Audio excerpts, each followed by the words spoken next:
Y ahora, antes de irnos a descubriros el país de la Teranga, ya veréis qué país tan increíble, haremos una conexión con un personaje que está allí en África. Nos vamos con esa otra sección, con más viajes que queremos hacer hacia el país de los cátaros. Guillermo Cazenave nos sirve de guía.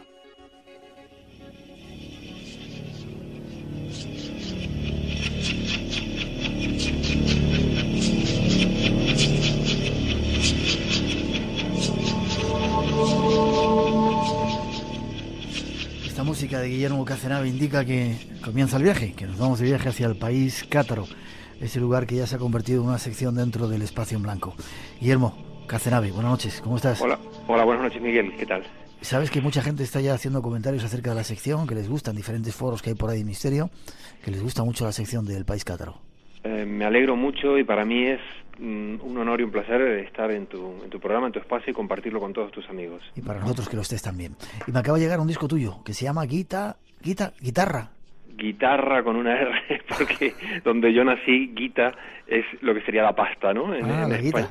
La guita. Entonces he hecho un disco para guitarra de 12 cuerdas y dedicado a la guita al dinero, desde que empieza todo esto que estamos viendo ahora como cae en el antiguo Egipto, en la época de la adoración a Ra, por eso guitarra con una sola R, pasando por el dracma griego, el denario romano, el maravedí de Iberia, antes de que existiera España, bueno, Occitania, bueno, todas estas monedas, hasta acabar con el oro.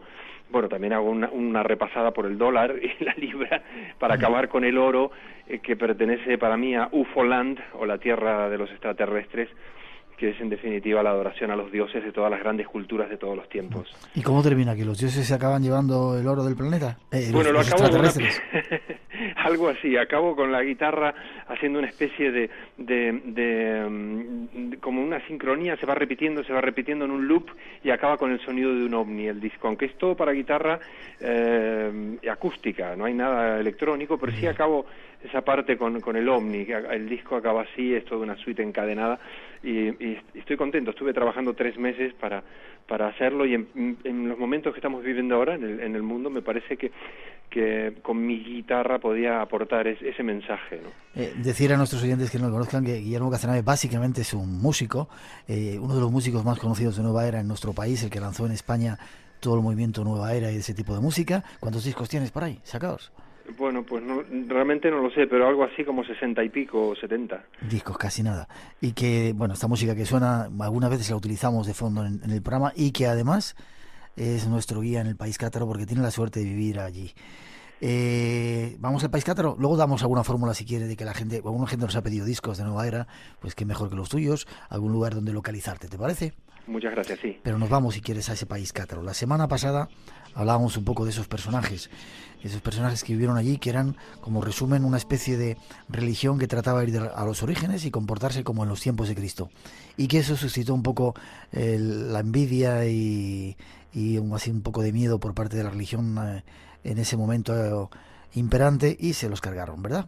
Correcto, es el catolicismo que de aquella época, con el Vaticano, que intentó aniquilar todo vestigio de lo que fuera el cristianismo original magdalénico, digamos de María Magdalena, ¿no? La iglesia de Pedro contra la iglesia de María Magdalena, que eran los cátaros. Ajá.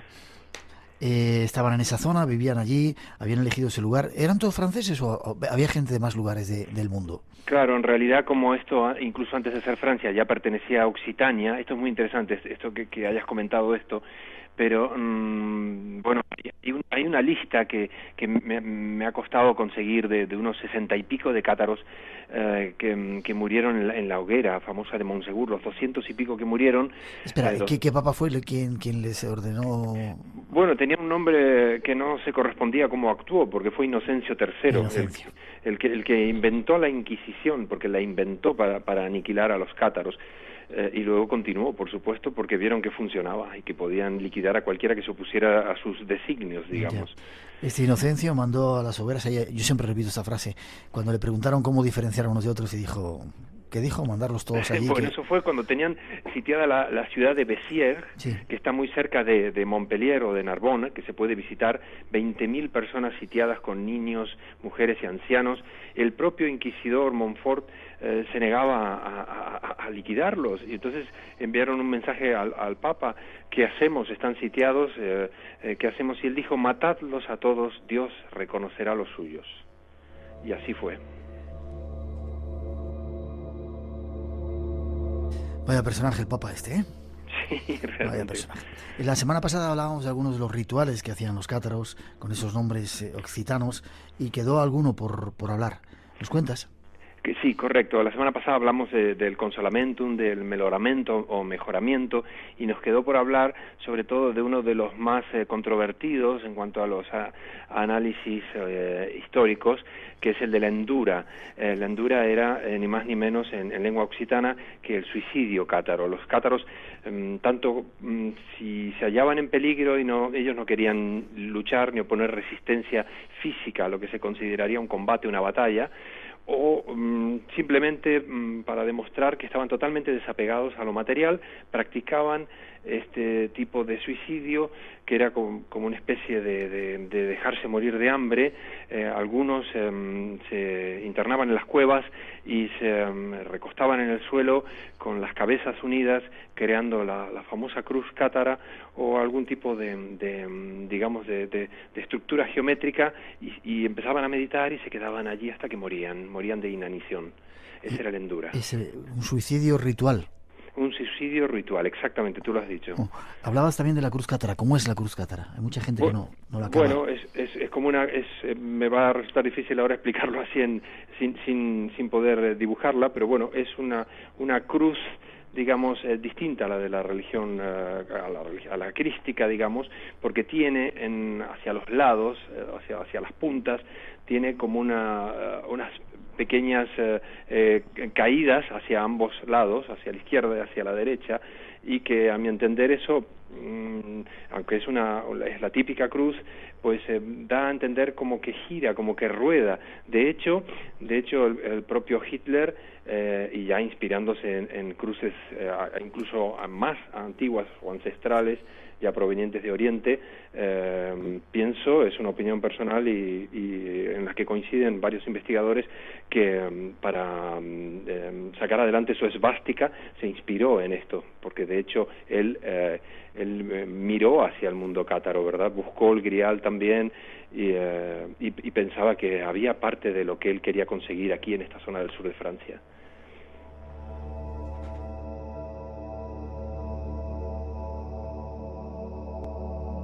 Guillermo, hablabas también de que habías logrado localizar una lista de esta gente que murió suicidada, de los primeros cátaros, con nombres y apellidos. Exactamente, sí. Algunos tenían simplemente, como era en aquella época, el nombre del pueblo del cual venían, sí. Y otros ya tenían apellidos, como por ejemplo Arnaud de Benza, que nació en la Belanette, que es de donde yo vivo, al lado de Montsegur, y que él mismo, poco antes, muchos de ellos, ya cuando ya sabían que el sitio de Montsegur, que llevaba varios meses y que tenían que entregarse, ya recibieron el consolamentum, ese bautismo y extrema unción a la vez. Por ejemplo, él lo recibió un 4 de marzo del año 1244, y Montsegur cayó, 10, 12, 14 días después. Por ejemplo, él fue uno de ellos. Arnaud se escribe de Benza.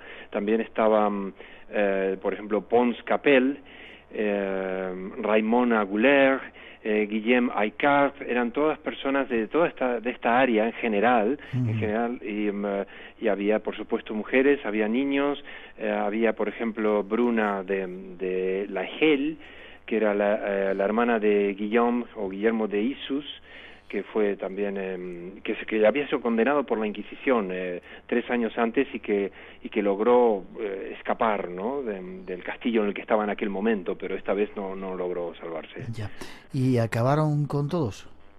Sí, bueno, ellos, 4 de ellos fueron los que huyeron por la ladera más escarpada de Montsegur, ya en las Navidades del año 1243, es decir, 3 meses antes, y allí se dice que llevaron no solo parte de su tesoro material, del cual ellos estaban totalmente, ajenos a conservarlo, sino que era por otros motivos que lo conservaban, para que no cayera en manos de lo que ellos consideraban las huestes luciferianas o las huestes del Vaticano, sino también por salvarlo y llevar también allí lo que se dice que ellos tenían, que podía ser el Evangelio de Juan, el verdadero Evangelio de Juan, y otras pertenencias históricas que provenían ya desde la época de Jesús y de María Magdalena. Estos 4 cátaros que escaparon por la ladera más escarpada en las Navidades de 1243, es decir, 3 meses antes de la caída de Montsegur, fueron los que encargados de liberarse de la hoguera, digamos, final, porque eran los encargados de custodiar, preservar, esconder y dejar para siglos posteriores o venideros el gran tesoro y todo lo que ellos custodiaban que habían custodiado durante siglos. Hablaremos seguramente en otro capítulo de ese tesoro cátaro. Nos vamos a punto de terminar. ¿Qué queda? ¿Queda todavía algo de ese espíritu cátaro en esa tierra? Te lo pregunto siempre, tengo muchas ganas de conocerlo. De hecho, cantidad de gente, de personas que están interesadas en ese viaje. Tenemos que empezar a cerrarlo para poder visitarlo, pero ¿se siente por las calles? Sí, en algunos sitios sí y en otros no. En mi opinión es que precisamente tú me estás comentando ahora que muchas personas, oyentes, seguidores de tu programa y de tu trayectoria, Miguel, están interesados en venir aquí. Y se está viendo que hay muchísima gente no nacida aquí y que no reside aquí, a veces mucho más interesados que quienes están aquí. Eso sucede en muchos sitios del planeta, como bien sabemos, que a veces son más los de fuera los que dinamizan una cosa que los que están allí y la ven cada día. Aquí hay 2 vertientes de personas, digamos, los nacidos aquí, que ya el tema lo tienen entre leyenda, algunos sí interesados, pero con mucha más fuerza, con mucha más decisión y con mucha más vibración cátara, personas que han venido de fuera, que se han instalado, y también, por supuesto, personas que lo siguen como a través de tu programa, de Espacio en Blanco, de revistas y de otros medios. Pues hay esa onda, algo nos atrae hacia ese lugar y hay que ir cuanto antes a conocerlo. Lo haremos de tu mano. Guillermo Cazenave.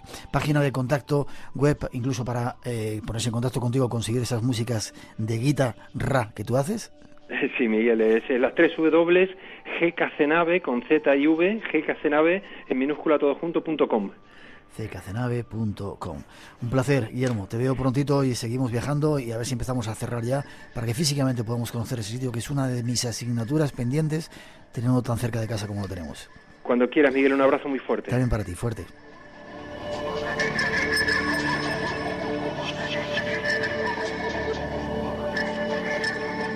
Una ventana abierta hacia otros universos.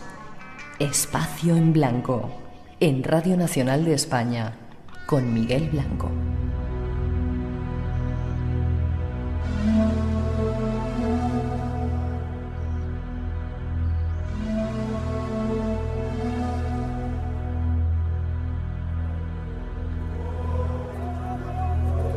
Y 23, 2 y 23 en las Islas Canarias. Seguimos viaje y de Europa nos vamos a presentaros el país de la Teranga, un lugar fascinante en el que hemos estado varias veces. Esta noche vamos a conectar con algunos de los personajes que están allí y queremos descubriros un poco más ese lugar. Enseguida os damos pistas de lo que es. 900-137-137 nuestro teléfono.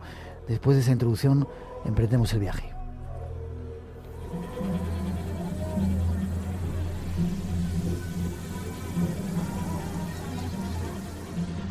En los próximos minutos os invitamos a viajar hacia el país de la Teranga.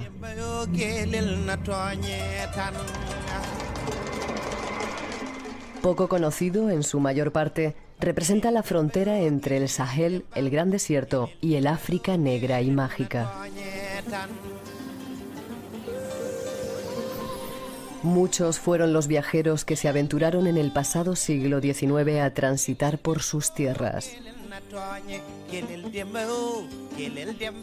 Y lo que encontraron les llenó de asombro y pasión.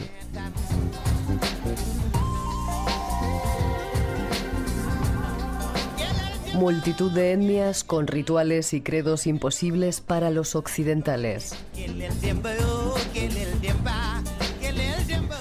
Bosques de árboles sagrados que lo pueblan todo. seres de una sabiduría que no llegaron a comprender y una gente llena de amabilidad.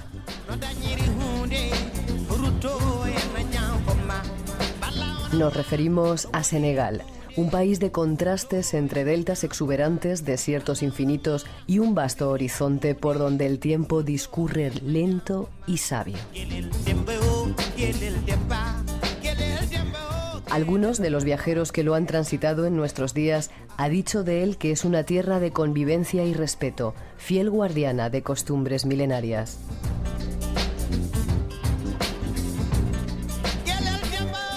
Con 10 millones de habitantes, de los que casi el 70% vive en el interior, Senegal es un país de gente apacible que habita en pequeños poblados de chozas de barro, en las inmensas planicies de la sabana, rodeados de hermosos bosques de baobabs, acacias y mangos. Allí el ganado campa a su aire, las mujeres van y vienen en busca de agua, los hombres se dedican a la agricultura, los niños ponen la alegría y todos respetan, quieren y admiran al abuelo, figura y eje central de la familia.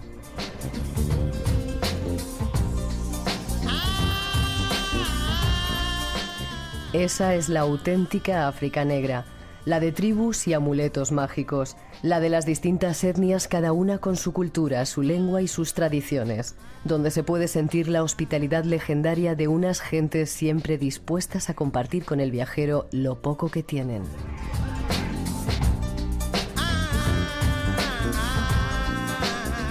Hasta esas tierras os queremos llevar en los próximos minutos del programa.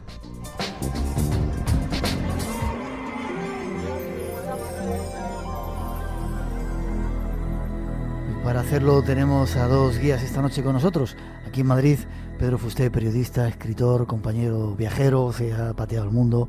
Buenas noches, Pedro. Buenas noches. De la familia, hermano. Tengo una fotografía en la isla de Gorée, Pedrito, en la que estamos sentados tú y yo rodeados de niños, ¿te acuerdas? Sí. Qué chulo, ¿verdad? ¿Cómo es esa gente tan increíble, eh? Sí, yo tengo otra foto tuya en la isla de Gorée con una chica encantadora. Vale, vamos a dejarlo. Vamos hasta Dakar a conectar con otro de las personas que nos va a servir de guía, Nicolás de la Carrera. Buenas noches, Nicolás. Buenas noches, Miguel. Tú no tienes fotografías de sitios. ¿Cómo estás? Muy bien, aquí escuchando la radio. Desde Dakar nos estás escuchando. Así es. Qué bien. ¿Cómo definirías tú, Nico, que estás allí en África, lo que es África? Llevas unos cuantos años en África, ¿no? Sí, van a hacer ya pues 17, 18 años quedando por aquí, en Senegal, digamos como base, pero moviéndome un poco por el resto de la zona asia occidental.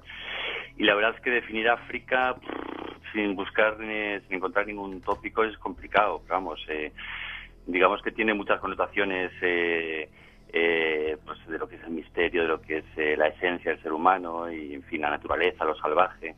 Y quizá todo eso, pues, de alguna manera es real, aunque bueno, se va perdiendo, pero sigue siendo real todo esto, ¿no? Uh-huh. Es curioso porque Senegal se le conoce casi en Europa, ¿no? Porque es el país de donde salen las pateras y de donde viene esa gente que se está tratando de buscar un futuro mejor, pero es mucho más Senegal, ¿verdad? Hombre, muchísimo más. Esto es una realidad que existe y que es resultado de una situación difícil, pero claro, eso es muy poco comparado con lo que se puede hablar del país, ¿no? Que con tantos aspectos positivos y en fin, las noticias que llegan fuera son estas, por desgracia. Alguna gente lo ha definido como el gran engaño del mundo occidental, luego no es nada de lo que ofrecen y las cosas son diferentes y muchas veces se vive mucho mejor allí. Pero bueno, vamos a intentar, vosotros que habéis viajado mucho, que sois expertos en África y en ese país en concreto, en Senegal, en buscar lugares mágicos. ¿Por dónde empezamos? Antes de nada, ¿por qué es el país de la teranga? ¿Qué significa eso de la teranga? Pedrito, Nico, no sé. Hola, Nico, buenas noches. Muy buenas, Pedro. ¿Qué tal? Muy bien. Bueno, Nico y yo tenemos una historia aparte, una historia común, y es la realización de un proyecto que ha visto la luz el día 1 de marzo, que es una guía de la editorial Anaya, del Touring Club de Anaya, que es la guía viva de Senegal. Nico como director del proyecto, con el que he trabajado yo prácticamente desde mayo hasta diciembre del año pasado, y sí que hay un montón en esa guía de sitios mágicos, de ritos, de costumbres, de razas.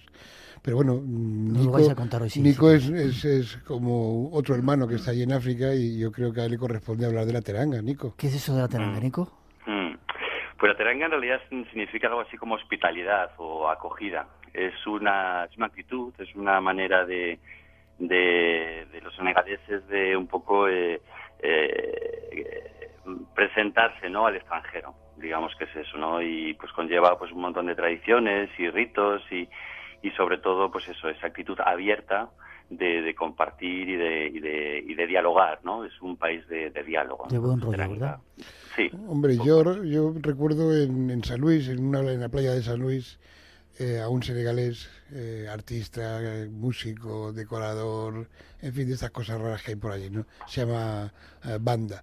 Yo venía por detrás y no me había visto, y Banda le estaba hablando a 3 senegalesitos jovencitos que esa noche parece ser que iban a coger Una patera. un cayuco de estos, ¿no? Una piragua, en realidad se llaman piraguas.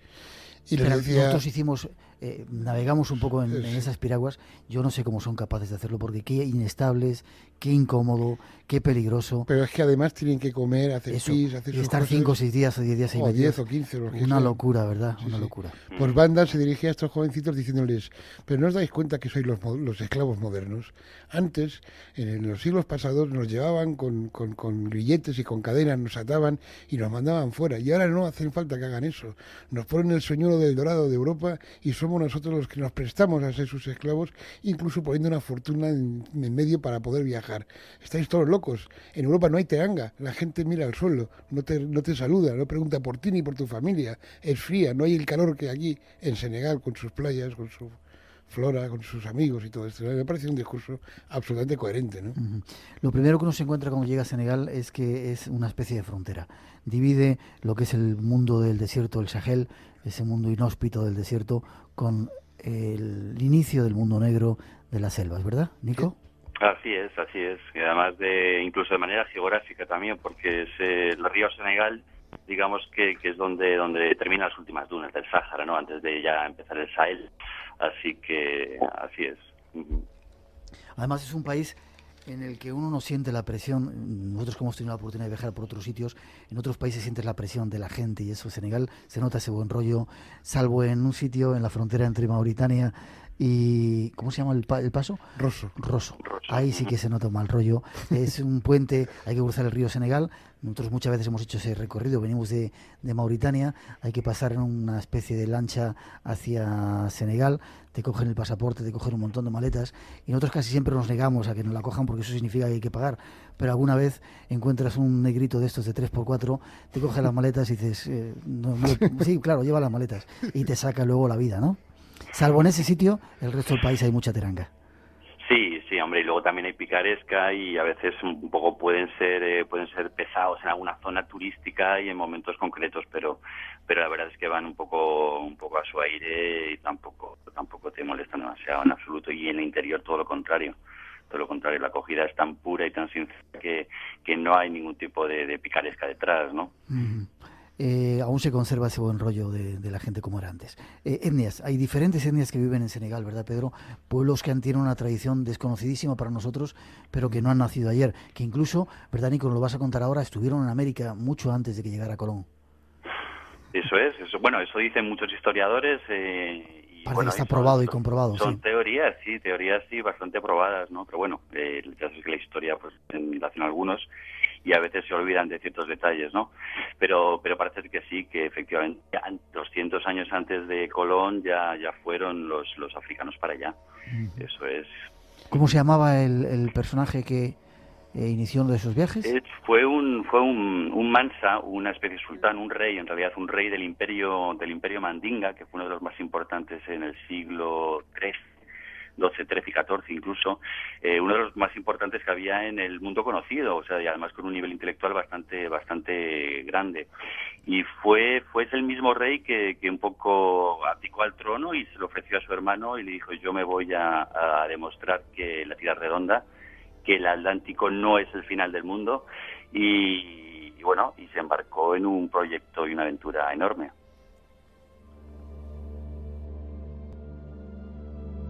Y cuando uno visita el otro lado del Atlántico encuentra muchos restos de que esa gente negra con rasgos negroides dejaron allí su impronta y sus huellas, o sea que parece que está bastante probado eso. Sí. Hablamos de, si quieres, Pedro, de diferentes etnias que pueblan ese lugar. Es increíble porque entre ellos hay mucha diferencia, incluso física, ¿verdad? Wolof, mandingas, bambaras. Sí, es curioso. Bueno, en Senegal creo que están probados que hay como 45 dialectos o idiomas de ellos, que no quiere decir que haya 45 etnias, yo creo que hay más. Quizás las más reconocidas sean los Serer, los Pel, los Tucoler, los Wolof. No sé si me dejo alguna, Nico, pero yo casi que remitiría a la gente a esta nueva guía de Anaya, donde explicamos precisamente las diferentes etnias que hay y sus características principales. ¿Alguna más nos dejamos por ahí, Nico? Bueno, sí, hombre, nos dejamos algunas, porque hay prácticamente 20 o 22, y en fin, las más importantes son las que ha comentado Pedro, pero también están los Diola de la Casamance, que tienen una gran personalidad, los Basari del interior, de la parte oriental, y bueno, hay un montón de subgrupos, pero vamos, yo creo que añadiendo los Diola y los Basari, yo creo que está todo casi dicho. Gente súper orgullosa, súper guapa, tanto hombres como mujeres, con unas plantas increíbles, ¿verdad? Así es. Y llenos de dignidad que quizá se la hacemos perder cuando llegan a este mundo nuestro. Y con una gran sonrisa, además, que es lo más sorprendente, ¿no? Que el senegalés, aparte de esa belleza y esa elegancia natural, pues tiene una capacidad enorme para sonreír a la vida y luchar, ¿no? El día a día. Y eso es lo primero que uno le sorprende, ¿no? Esa sonrisa tan sincera y tan floja, ¿no? Tan fácil, una risa fácil, digamos. Bueno, lugares mágicos, pues, el tiempo vuela, llevarnos a algunos lugares mágicos que uno pueda encontrar en ese país. Pues yo creo que el principal es la isla de Gorée, la isla esclavista de Gorée, una isla descubierta por los portugueses, se encontraron los navegantes portugueses en el siglo XV, en 1444. Llegaron allí, se aposentaron, empezaron el negocio del esclavismo, y luego a los franceses se la quitaron los holandeses, que fueron los que dieron el nombre a Gorée, que en holandés antiguo significaba una buena bahía, una buena rada, que es la playita que tú conoces en el embarcadero de Gorée, Miguel. Qué baños tan increíbles nos hemos dado allí. Sí, después de los holandeses vinieron los franceses, a los franceses se lo quitaron los ingleses, a los ingleses los franceses, así 4 veces más, hasta mediados del siglo XIX, en el que salió el último barco de esclavos con dirección a Francia, ¿no? En esa isla están muchos museos, es una isla colonial, preciosa, sin coches, sin asfalto, con un montón de museos, como digo, y de casitas coloniales, y la casa de los esclavos, una casa donde se podía ver en la parte superior los aposentos de los señores de la casa, y debajo las mazmorras, separadas, hombres, mujeres y luego niños. Y curiosamente, esa casa de los esclavos la enseñaba un hombre que creo que ha muerto, Nico, hace un mes o un poco más. Sí, hace un mes y medio. Ha habido luto nacional. Sí, porque era un pedazo de tío con un carácter fortísimo. Decía, cuando yo estoy hablando de lo que pasó aquí, por favor, no hagan fotos, no hagan vídeos. Y al que se le ocurría, paraba el tío el speech, le soltaba un chorreo que se quedaba el tío, vamos, súper y mega humillado, ¿no? Este señor es el último de los fusileros senegaleses, del regimiento de fusileros senegaleses que constituyó el FEDERBE en la isla de San Luis. Este regimiento de fusileros senegaleses luchó con las tropas francesas en la Primera Guerra Mundial, en la Segunda y hasta en Vietnam. Y este que enseñaba la casa de los esclavos era el último de los soldados de ese regimiento de fusileros. Así es.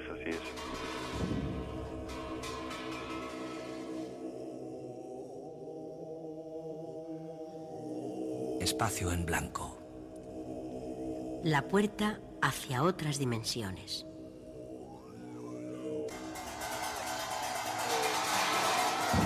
Tres y 38, 2 y 38 en Radio Nacional de España. Estamos aquí en directo en el Espacio en Blanco. Ese lugar, que es uno de los lugares más misteriosos y uno de los lugares mágicos de Senegal, tiene una historia muy sombría, ¿verdad?, detrás de ella. Nico, yo recuerdo, Nico fue el que me lo enseñó, está muy cerca de Dakar, se coge un barquito, tardas 10-15 minutos en llegar a Dakar en ese barco, ¿verdad, Nico? Eso es. Y encierra una terrible historia, ¿eh? La verdad es que sí. Ajá. Buena y mala, porque fue una zona, como decía Pedro, que se pelearon los europeos por conquistarla, porque era estratégica y fue fundamental en la trata de negrera, ¿no?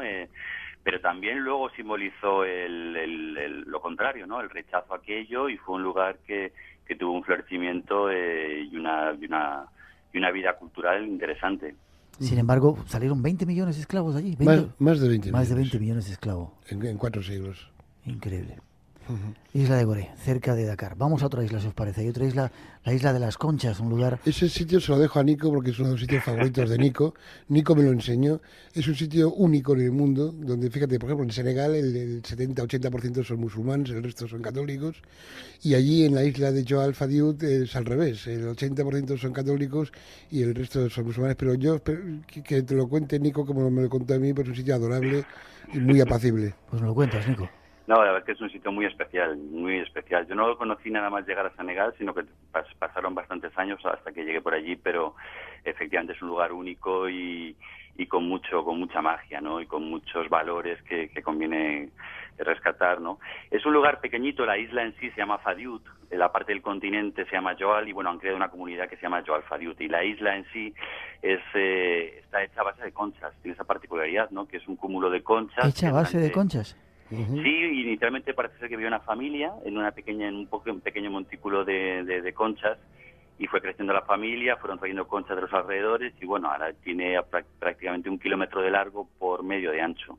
Y vive allí el pueblo serer, ¿no? Una de las etnias importantes, pero además de una manera bastante genuina porque se han mezclado muy poco, prácticamente, viven allí un poco a su libre albedrío, aunque hace ya 40 años que construyeron 2 puentes de madera que le unen con el continente, ¿no? Y ya, bueno, tienen un poquito más de paso y contacto con la civilización, entre comillas.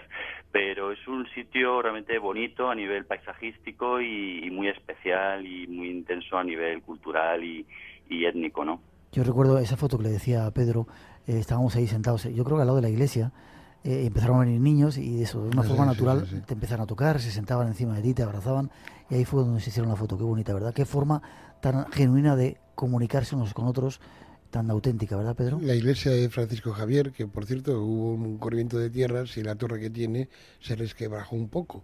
Pues el viernes en la entrada de la mezquita, que está prácticamente a 300 metros, había una cajita de cartón que decía que cogían limosnas para restaurar la iglesia católica desde la mezquita musulmana, ¿no? Y eso me parece que no ha pasado nunca en la vida, ¿no? Qué buen ejemplo. Y tienen un cementerio muy curioso, ¿verdad, Nick? No quiero cortarte, Nico.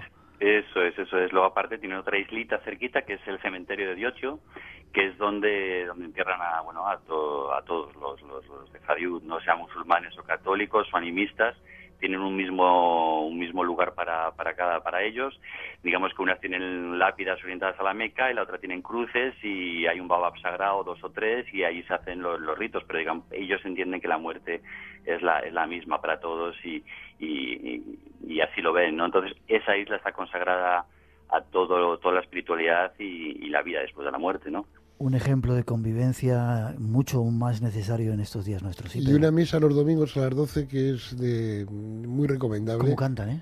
Claro, sí, hay una coral en la isla que es de los mejores del país. Un espectáculo, Nico. Esa misa ahí es para volver a creer en Dios y en la iglesia porque es de un colorido y de una música y de una emoción. Y en la que participan a vez y visitan los musulmanes, que es lo curioso, que van a misa también y luego se van a la mezquita y como decía Pedro, hay una hermandad absoluta. De hecho, la nueva mezquita ha sido financiada parcialmente por la comunidad católica de allí. Como tiene que ser. Uh-huh.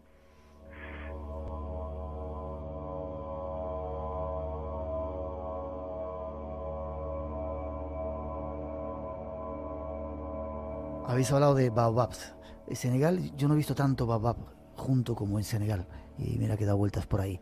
Es el árbol de la nación. Nos contaban cuando estábamos allí, Nico, que era básicamente agua. Y que era evidentemente un árbol sagrado. Sí. Bueno, es hueco, de hecho. También fue una sorpresa que se lleva uno, ¿no? Cuando ve ese árbol tan enorme, tan majestuoso, y resulta que es hueco. Es hueco para precisamente absorber el agua, mantenerlo, y por eso son milenarios, viven tanto tiempo, porque tienen una capacidad de guardar agua durante muchos años. Y de hecho el hecho de ser hueco también les sirve como cementerio. Ahí entierran también a los altos dignatarios y a los nobles, ¿no? de las aldeas. ¿Dentro de los árboles? Dentro de los árboles. Y algún que otro griot. Claro. ¿Qué es eso de griot? Pues son los juglares, digamos, tradicionales en África Occidental, ¿no? Los que llevan la historia de de manera oral de un pueblo a otro y van manteniendo pues todas las tradiciones locales. Lo hacen a través de música, a través de poemas, a través de actuaciones. Un poco como tú. Sí, un poco. Y es una figura fundamental, ¿no?, en la cultura africana, ¿no?, el griot, porque de hecho aquí nunca se ha escrito nada y todo lo que se sabe de África es a través de esta casta, de este linaje, ¿no? África es tradición oral y los griots son un componente básico en lo que es la transmisión de esa cultura, ¿no?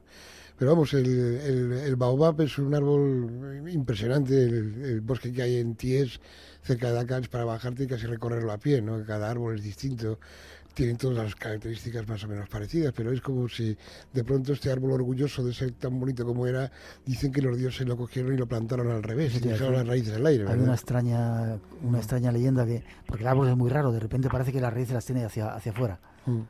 Eso es. Recomendable el camino de Dakar a San Luis, el bosque se de Thiès y pararse y ver esos increíbles baobabs que hay allí. Sí. Bueno, viniendo de Joal Fadiouth, con tu grupo, me parece que estuvimos como 19 o 20 metidos dentro de un baobab. Sí. ¿Te acuerdas? Me acuerdo. El árbol milenario. Porque estos baobabs en teoría pueden vivir entre 3 y 5 mil años. No sé si da tiempo para contarlos tantos. Yo me voy a hacer muy viejo, ¿no? Pero vamos. Seguimos viaje. Hay un marabú ¿Quiénes son los marabús? Hablamos hace tiempo en el programa de ellos. Es un personaje mezcla de mago, brujo y líder espiritual, ¿no? Los marabús son hombres que están en contacto directo con el cielo. Son los que hacen de mediadores entre lo que es el cielo y lo que es la tierra. La gente, sobre todo en los pueblos, se remite a ellos, se dirige a ellos. Ellos dan consejos de tipo medicinal, de salud cívica, de social, de familiar, de matrimonio. Entienden de todo.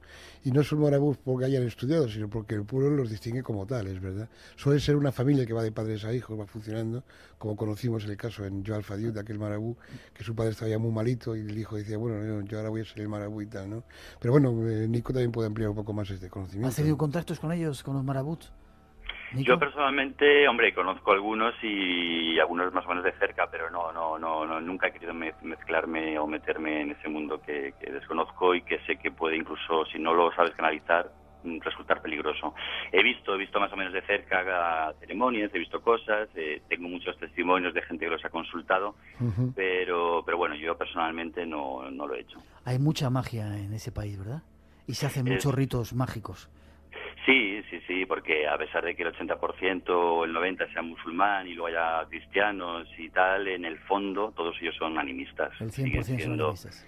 Sí, siguen anclados y siguen, digamos, agarrados a un montón de creencias que quieren tener, además, y en las que creen firmemente, ¿no? Pero bueno, que han hecho una especie de sincretismo, ¿no?, con las religiones que han venido posteriormente, pero sí, la magia está todos los días presente en la vida y todos ellos están, digamos, conviviendo en esta realidad, ¿no?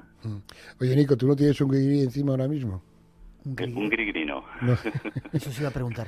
Yo llevo uno. Pedro lleva uno. Y son amuletos, son amuletos bendecidos por un marabú que te protegen del mal de ojo, la suerte, o te protegen de agresiones, en fin, son esos amuletos, ¿no? O que te favorecen en la pesca, o en la caza, o en la recolección. La etnografía africana es apasionante, quiere decir, es una cosa que cuando te metes dentro de ella y cuanto más vas sabiendo, más te sorprendes. Por ejemplo, estábamos hablando antes de los Bambara y de la fiesta de primavera. Los Bambara, dice la leyenda, que eran un pueblo de recolectores de frutas, de pescadores y de cazadores. Pero hubo un año en que pues no hubo agua, el río se secó, luego no había peces. Como no había peces, los animales no venían a comer, luego no había caza, y como no había agua, los frutos se secaron, y entonces iban a morir todos de hambre. Y cuando estaban más desesperados, salió una gacela de la profundidad de la selva y con sus cuernos aró la tierra y se depositó una semilla que llevaba en la boca. Todo esto lo cuenta la leyenda. Y de pronto esa semilla floreció y, bueno, pues la gente recuperó la agricultura de alguna manera y entonces no se murieron de hambre. Entonces los Bambara pasaron a ser agricultores, pescadores, cazadores y recolectores de frutos, ¿vale? Otro año, otra época, volvió a pasar lo mismo. Y entonces los más viejos de la tribu les reprochaban a los jóvenes que nunca habían hecho una fiesta de celebración para dar gracias a la gacela que les salvó de la hambruna. Entonces decidieron hacer este rito, que es muy bonito, porque van vestidos con unos cascos con forma de gacela sentada o de los cuernos de la gacela, de la que sale rafia negra, que es como un torrente de agua que los envuelve completamente hasta el suelo. Es como una cascada de agua negra que no ven porque no la hay. Entonces ellos cada año repiten este rito de dar gracias a la gacela y casualmente coincide con el 21 de marzo, con el día de la primavera, que es cuando se empieza a sembrar, ¿no? Fíjate tú cómo son los ritos en todas partes más o menos parecidos.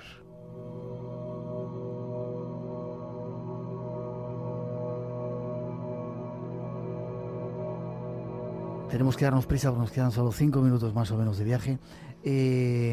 Hay un personaje muy curioso que llegamos a San Luis, que es otro de los puntos que queríamos visitar. San Luis es fascinante, ¿verdad? Hay un puente, a mí me llamó mucho la atención cuando estuve allí, un puente que no pinta nada y que parece ser que lo habían hecho para Francia. ¿Qué pasó con ese puente? Y lo construyó Eiffel, el que construyó la Torre Eiffel, ¿no? ¿Nico? Sí, bueno, lo diseñó Eiffel y lo construyó una empresa local, pero con planos de Eiffel, y parece ser que iba destinado al Danubio, precisamente. Pero se quedó corto, no sé qué pasó. Sí, bueno, sí, efectivamente hubo un error de cálculo y lo tuvieron durante varios años y al final lo colocaron allí porque coincidía y podía encajar en la isla de San Luis, ¿no? Y viene a ser como de unos 500, 600 kilómetros de largo, un puente muy bonito de hierro forjado. Metros. Has dicho kilómetros, metros. Metros. En esa zona hay muchos parques naturales. Ahí sí que está justo la frontera entre el desierto y el África Negra, y es un lugar fascinante, ¿verdad, Pedro? Ahí tenemos uno de nuestros lugares favoritos del mundo, que no vamos a comentar porque lo hemos prometido. No. Pero más allá del faro de Gandol, no digas más. Sí hay una concentración importante de aves que pasan el invierno allí y a lo mejor en verano están en el Coto de Doñana. Hasta ahí se han hecho seguimientos de gaviotas y de no sé cuántas cosas más ahí. Es impresionante el cogerte una chalupa o una piragua y andar por el río Senegal cerca del encuentro del río con el océano Atlántico y ver allí esas colonias de aves de todo tipo que están como hace miles de años en su espacio, en su entorno, ajenos a tu presencia y haciendo lo que tienen que hacer. Y es muy bonito ver cómo levantan el vuelo siempre siguiendo al líder y los demás se colocan detrás. Bueno, es un espectáculo, claro. Y unas playas de cientos de kilómetros. Senegal todavía tiene eso, ¿verdad, Nico? Es decir, hay selvas todavía, hay animales salvajes como los que estamos acostumbrados del África más al sur, de Kenia. No se puede comparar con el África Occidental a nivel animales salvajes, no se puede comparar con la zona oriental, no Tanzania ni Kenia. Hay los, digamos, en las fronteras con Marruecos, con Mali y con Guinea Conakry, pero bueno, hay muy pocos ya, es decir, y están protegidos en un parque nacional, el Niokolo-Koba, y ya está. Realmente no es un país para ver grandes mamíferos, sí para ver aves, porque es un paraíso ornitológico, pero a nivel selvas y zonas protegidas pues cada vez quedan menos y bueno, no es el destino para eso a lo mejor, ¿no? Bien, de San Luis, que es uno de los lugares favoritos nuestros, nos vamos a la Casamance. Ahí sí que hay magia, hay montones de rituales. Ahí están los Bambara. Ahí están los Diola. ¿Y quiénes son esos personajes? Bueno, pues es un grupo étnico de origen neolítico también, de sudanés, que se instaló pues hace ya bastantes siglos y digamos que ha mantenido una personalidad y un carácter muy concreto, ¿no? Son muy animistas, se siguen pues eso con sus tradiciones hasta hoy en día, y bueno, es un grupo muy hospitalario, pero al mismo tiempo muy guerrero, ¿no? Muy orgulloso y protector de sus tradiciones. Ahí está Ziguinchor, que además es una de las bases de los mejores cacahuetes del mundo, que por eso fue famoso, ¿no? ¿Es peligroso viajar por Senegal? No, en absoluto, con un poquito de sentido común y conocimiento de dónde vas y cómo vas, es realmente fácil, ¿no? Lo único, bueno, son otros ritmos, otros horarios, otra temperatura, y eso puede hacer un poco más complicado, pero no es un país donde la seguridad es buena, ya te digo, teniendo en cuenta ciertas normas de conducta normales, y ya está. La zona de Casamance, por ejemplo, es la que en alguna ocasión se desaconseja, de visitar por la noche, en fin, porque ha habido hubo en su día una pequeña revuelta independentista, pero bueno, digamos que aparte de eso puedes incluso ir por la noche por una ciudad, por un pueblo y es tranquilísimo. Recomendable entonces viajar y visitar, sobre todo para conocer cómo es el pálpito del continente negro, puesto que es la puerta del continente africano, ¿verdad? Absolutamente. Conocer el Senegal es conocer el África negra, que no tiene nada que ver con el norte de África. Es un conocimiento muy recomendable por historia, por tradición, por la gente como es, por su música, por sus bailes, por su... Senegal es un encanto. Nico, ¿cuándo nos vamos otra vez? Para que nos sigas enseñando cosas. ¿Cuándo nos recibes? Es el fin de semana que viene, ¿no? Hacemos una emisión desde aquí. No, estamos en Málaga, tienes la siguiente. Estamos en Málaga. ¿Hay problemas de enfermedades ya para terminar? Tus hijos han tenido, creo que los dos, además, tienes 2 niñitos, ¿no? ¿Han tenido la malaria? Tengo el primero. El primero tuvo un paludismo, efectivamente, con 1 año. Una cosa muy extraña, además, en Dakar, que es una ciudad con poco riesgo, pero bueno, le tocó a él y tuvo un paludismo y, bueno, gracias a Dios pudimos curarle rápidamente, tratarle y sacar adelante. El más pequeñito tiene 8 meses y gracias a Dios todavía no ha tenido absolutamente nada, ni un catarro. Pues que no tenga nada. Una musiquita y os despido.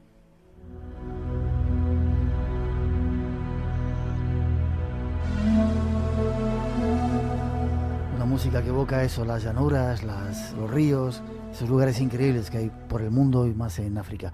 Nicolás de la Carrera, muchas gracias. ¿Alguna página web, alguna forma de contactar con vosotros si alguien quiere ir a Senegal, que vamos este verano de cabeza si Dios quiere? Ajá, bueno, pues aquí en Dakar podemos acogerle en nuestra casa Akuaba, que es una casita rural en el centro de Dakar, y la página web es casa-akuaba.com, Akuaba con K de kilo. Muchas gracias, Nico. Espero verte prontito, se te quiere, que sigas disfrutando de África, todo lo mejor para tu gente y para ti, ¿vale? Gracias, Miguel, un fuerte abrazo. Fuerte para ti también. Y a ti, Pedro. Otro abrazo para ti, para Cáliz y los críos. Pedro, no te digo nada, te veo por aquí, seguimos en el Espacio en Blanco. Pedro es de la familia, gracias por haber estado con nosotros. Un placer. Nos vamos.